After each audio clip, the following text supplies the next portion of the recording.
Welcome to Day 3 of our 30-day course. Today, we are setting up your ChatGPT account so you can begin using these tools. This comparison shows the shift in efficiency. On the left, a manual task moves slowly toward completion. On the right, the AI processes the same information and instantly fills the progress bar. With a registered account, you can delegate repetitive tasks to the machine, whether that is drafting a document, rapidly generating new code, or structuring a presentation. The entire transition from a blank screen to a functional dashboard takes exactly 5 minutes. Completing this setup now ensures your workstation is ready for the technical tasks we will cover in the coming lessons.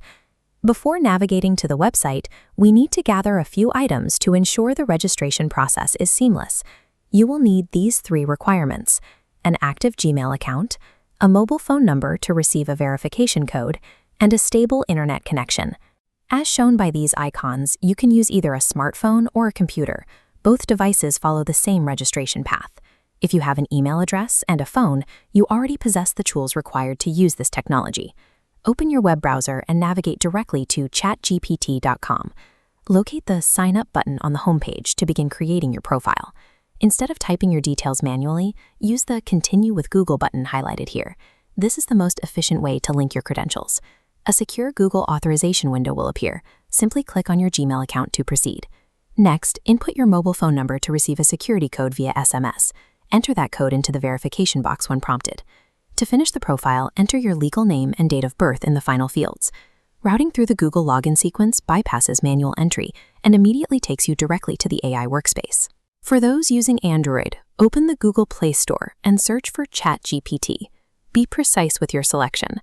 The App Store often contains unofficial clones designed to collect user data without providing the real service. Look at this comparison. Avoid listings marked with red indicators. Download only the application showing the official OpenAI logo, highlighted by green borders. After installation, open the app and log in using the same Gmail account you used for the desktop setup. Using the official application protects your security and ensures you are securely interacting with the correct AI model. Let's perform a live test to verify the account.